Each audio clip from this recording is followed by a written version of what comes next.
Hello friends, welcome back to my channel. आज हम लोग बात करेंगे आईएससी और आईकॉम के हिंदी पेपर की।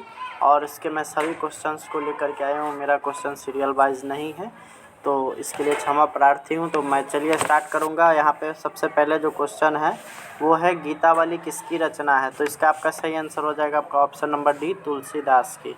अगला क्वेश्चन है नाभादास किसके समकालीन थे। तो इसका हो जाएगा आपका ऑप्शन नंबर ए, तुलसीदास के।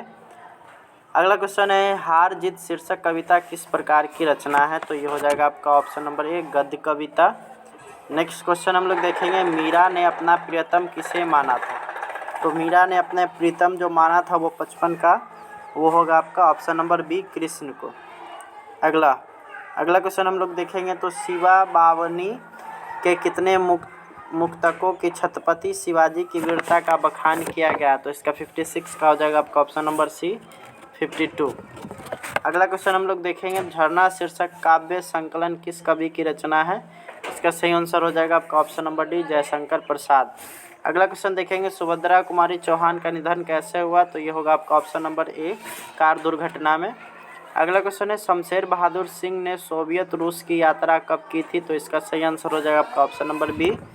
अगला क्वेश्चन हम लोग देखेंगे नील नदी अमेजन मिसौरी में वेदना से गाती हुई बहती बहाती हुई जिंदगी की धारा एक, यह पंक्ति किस कविता की है। तो 60 का आपका सही आंसर हो जाएगा आपका ऑप्शन नंबर सी, जनजन का चेहरा एक। अगला क्वेश्चन हम लोग देखेंगे मामा शब्द का विशेषण क्या होगा। तो मामा शब्द का आपका जो 61 का होगा वो होगा आपका ऑप्शन नंबर ए, ममेरा। मामा शब्द का विशेषण ममेरा होता है। अगला क्वेश्चन हम लोग देखेंगे यथाशीघ्र शब्द कौन सा समास है। तो ये आपका हो जाएगा आपका ऑप्शन नंबर सी, बहुब्रीहि। अगला क्वेश्चन देखिएगा रचना की दृष्टि से वाक्य के कितने प्रकार होते हैं। तो ये हो जाएगा आपका 63 का होगा ऑप्शन नंबर सी, यानी 3। अगला क्वेश्चन देखिएगा हर तरह के संकटों से घिरे रहने पर भी वह निराश नहीं हुआ, किस वाक्य का उदाहरण है। तो ये 64 का आपका सही आंसर हो जाएगा आपका option number A, option number A, संयुक्त वाक्य का। अगला क्वेश्चन देखेंगे निम्न में से शुद्ध वाक्य कौन है। तो इसका सही आंसर हो जाएगा आपका ऑप्शन नंबर 20, शब्द केवल संकेत मात्र है। तो अगला क्वेश्चन हम लोग देखेंगे, अगला क्वेश्चन है हम लोग का अंतरंग का विलोम क्या होता है। तो 66 का अगर देखा जाए तो आपको 4 ऑप्शन दिया गया। ऑप्शन ए अल्प, बी है बहिरंग, सी है अपेक्षा, डी है अनुग्रह। तो इसका 66 का जो आंसर हो जाएगा वो होगा आपका ऑप्शन नंबर बी, बहिरंग। ये आपका सही आंसर हो जाएगा। अगला क्वेश्चन है जिसके समान द्वितीय नहीं हो के लिए एक शब्द क्या होगा। आपको 4 ऑप्शन दिए गए हैं, अजात शत्रु, अनुपम, अद्वितीय और अद्भुत। तो इसका 67 का आपका जो सही आंसर हो जाएगा वो होगा आपका ऑप्शन नंबर सी, अद्वितीय। अगला क्वेश्चन हम लोग देखेंगे तो अंगारों पर लौटना मुहावरे का अर्थ क्या है। 4 ऑप्शन आपको दिए गए हैं, चाल चलना, याचना करना, धोखा देना, ईर्ष्या से व्याकुल होना। तो 68 का आपका सही आंसर हो जाएगा आपका ऑप्शन नंबर डी, ईर्ष्या से व्याकुल होना। अगला क्वेश्चन है अश्रव का पर्यायवाची शब्द क्या है। ऑप्शन नंबर ए है तुरंग, बी है अनल, सी है अमोद और डी है अम्बक। तो 69 का आपका सही आंसर हो जाएगा आपका ऑप्शन नंबर ए, तुरंग। अगला क्वेश्चन हम लोग देखेंगे उसने उस पुस्तकालय को खरीदा जो उसके मित्र का था, किस वाक्य का उदाहरण है। तो यहाँ पे आपको 4 ऑप्शन दिया गया है, सरल वाक्य, मिश्र वाक्य, संयुक्त वाक्य। तो ये 70 का आपका जो सही आंसर हो जाएगा वो होगा आपका ऑप्शन नंबर बी, मिश्र वाक्य। अगला क्वेश्चन हम लोग देखेंगे जख्म पर धूल शीर्षक कविता किसकी रचना है। आपको 4 ऑप्शन दिए गए हैं, नामवर सिंह, मलयज, भगत सिंह, उदय प्रकाश। तो ये है आपका ऑप्शन नंबर बी, इसका सही आंसर मलयज। अगला क्वेश्चन है तिरछ शीर्षक पाठ में लेखक के पिताजी कितने साल के हैं। ऑप्शन ए 56 साल, बी है 52 साल, सी है 55 साल और डी है 57 साल। तो 72 का आपका जो सही आंसर हो जाएगा वो होगा आपका ऑप्शन नंबर सी, 55 साल के। अगला क्वेश्चन हम लोग देखेंगे तो CW लीडबेटर किनमें विश्व शिक्षक के रूप में देखते थे। तो ऑप्शन ए है आपका भगत सिंह, ऑप्शन बी है Jayaprakash Narayan, option number c है उदय प्रकाश में और ऑप्शन नंबर डी है जय कृष्ण मूर्ति में। तो इसका 73 का आपका जो सही आंसर हो जाएगा आपका ऑप्शन नंबर डी, जय कृष्ण मूर्ति। अगला क्वेश्चन हम लोग देखेंगे शिक्षा शीर्षक पाठ के अनुसार सत्य की खोज तभी संभव है जब, आपको 4 ऑप्शन दिए गए, स्वतंत्रता हो, चिंतन हो, मनन हो और डी विचार हो। तो 74 का आपका सही ऑप्शन हो जाएगा ऑप्शन नंबर ए, स्वतंत्रता हो। अगला क्वेश्चन हम लोग देखेंगे 1870 से 90 ईस्वी के बीच गाय डी मोपासा की कहानी की कितनी पुस्तक प्रकाशित हुई थी। तो इसका 4 ऑप्शन दिए गए हैं, 200, 300, 100, 700। तो 75 का जो आपका सही आंसर हो जाएगा वो होगा आपका ऑप्शन नंबर बी, 300। अगला क्वेश्चन हम लोग देखेंगे क्लर्क की मौत शीर्षक पाठ में जनरल अंतिम प्रार्थी की बात करके कहाँ जाने के लिए मुड़ा।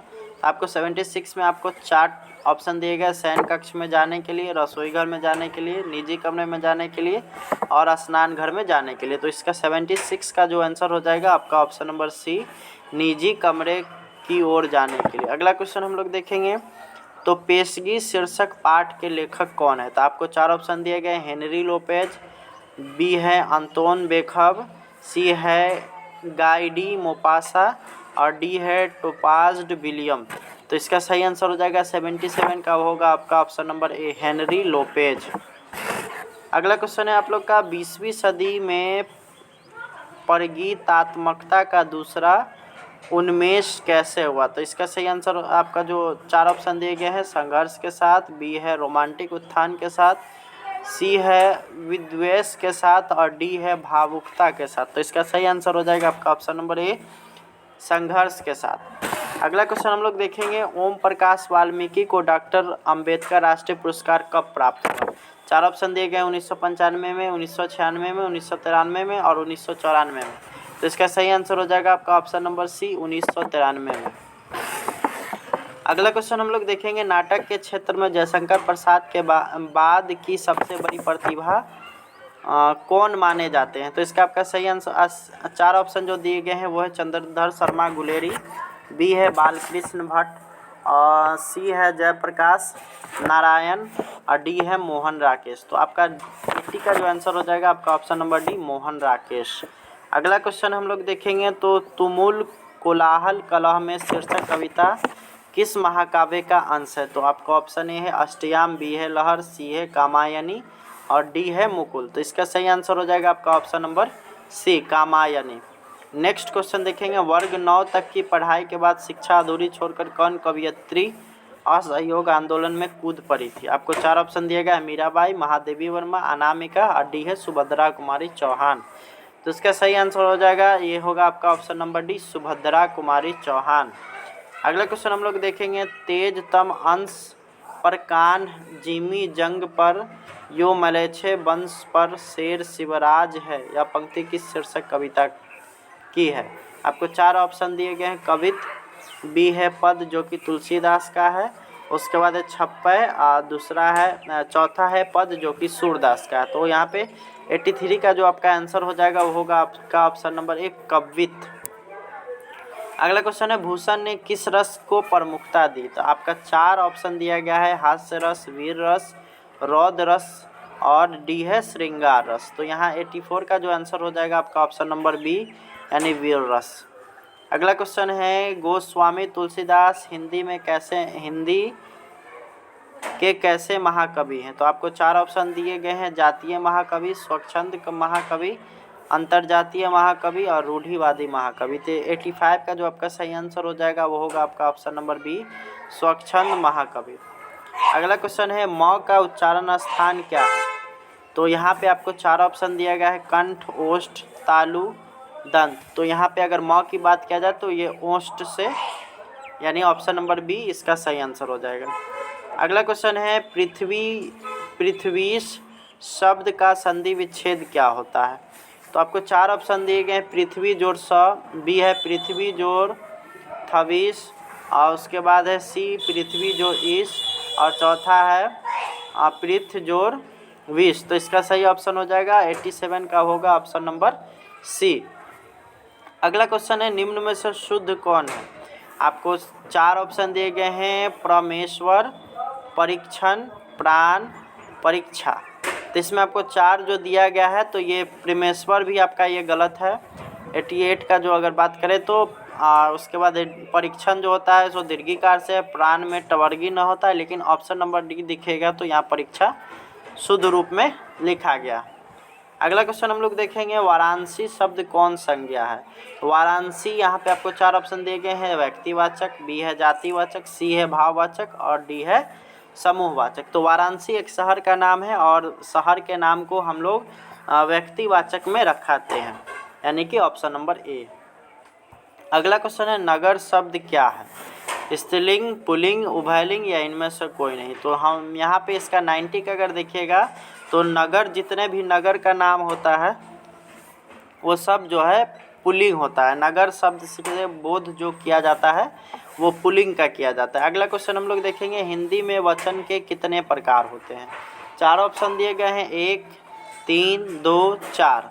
तो 91 का जो आपका सही आंसर हो जाएगा ऑप्शन नंबर सी 2। वचन 2 ही होते हैं, एक वचन और बहुवचन। अगला क्वेश्चन है, तीर से बाघ मार दिया गया, किस कारक का उदाहरण। आपको 4 ऑप्शन दिए गए, संप्रदान, आपादान, संबोधन और करण। तो यहाँ पे 92 का अगर देखा जाए तो होगा ऑप्शन नंबर डी, क्योंकि यहाँ तीर से मारा गया, यानी कि एक जगह से दूसरे जगह आने जाने का बोध होता है तो वहाँ आपादान कारक लगता है। अगला क्वेश्चन है, यह मेरा छोटा भाई सौरभ है, किस सर्वनाम का उदाहरण है। आपका ऑप्शन दिए गए हैं, ए निश्चयवाचक, बी निजवाचक, सी संबंधवाचक और डी अनिश्चयवाचक। तो यहाँ 93 का आपका यहाँ पे देखिएगा, मेरा छोटा भाई, यानी यहाँ पे संबंध बताया जा रहा है, इसलिए इसका ऑप्शन नंबर सी संबंधवाचक हो जाएगा। अगला क्वेश्चन है, शब्दन कौन सा विशेषण। आपको 4 ऑप्शन दिए गए, संख्यावाचक, परिमाण बोधक, सी है गुणवाचक और डी है सार्वनामिक। तो इसका सही आंसर हो जाएगा आपका ऑप्शन नंबर डी, परिमाण बोधक, क्योंकि यहाँ पे शब्दन से जो है परिमाण का हम लोग को पता चलता है।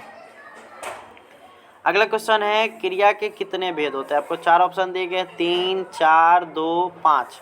तो इसका सही आंसर हो जाएगा, क्रिया के 5 भेद होते हैं, यानी ऑप्शन नंबर डी। 95 का अगर देखा जाए तो 96 का अगर देखें तो वह जाएगा किस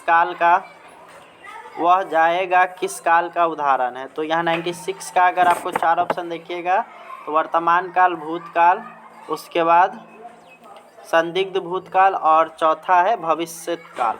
तो इसका वह जाएगा यानी कि यहाँ फ्यूचर का बोध हो रहा है, इसलिए इसका सही ऑप्शन हो जाएगा ऑप्शन नंबर डी। अगला क्वेश्चन है, पगड़ी शब्द क्या है, देशज, विदेशज, तत्सम, तद्भव। तो 97 अगर देखा जाए तो पगड़ी शब्द का जो है ना अपने ही देश में इसका बोलचाल किया जाता है, इसलिए ये हो गया आपका ऑप्शन नंबर ए, यानी देशज शब्द। अगला क्वेश्चन हम लोग देखेंगे, जिन शब्दों के खंड सार्थक न हो उन्हें क्या कहते हैं। तो यहाँ ऑप्शन ए है यौगिक, बी है रूढ़, सी है योग रूढ़ और डी है इनमें से कोई नहीं। तो इसका सही आंसर हो जाएगा आपका ऑप्शन नंबर बी, रूढ़ शब्द। अगला क्वेश्चन हम लोग देखेंगे, विनय शब्द में उपसर्ग क्या है। तो आपको 4 ऑप्शन दिए गए हैं, विन, इन, बी, ई। तो यहाँ पे उपसर्ग हम लोग को पूछा जा रहा है 99 का, तो यहाँ पे विनय का उपसर्ग होगा वी। अगला क्वेश्चन हम लोग देखेंगे, वंदना शब्द में प्रत्यय क्या है। तो यहाँ पे आपको 4 ऑप्शन दिए गए हैं, ना, न, आ, अना। तो इसका जो सही आंसर हो जाएगा 100 का वो होगा आपका ऑप्शन नंबर सी। लास्ट में अगर प्रत्यय इसका देखा जाए तो वो आ है, यानी इसका हो जाएगा वंदना। इस तरह से आप लोग का ये जितना भी क्वेश्चन था मैंने डील कर दिया, और बाकी का क्वेश्चन अभी हमारे पास नहीं है, जिस कारण से आप लोग का डील नहीं कर पा रहा हूँ। जैसे मेरे पास क्वेश्चंस आता है मैं आप लोगों को सारा क्वेश्चंस का आंसर आप लोग के लिए फिर से बनाऊंगा अगला वीडियो। तब तक के लिए इस वीडियो को देखिए। Thanks for watching this video. मिलते हैं नेक्स्ट वीडियो में। Bye bye.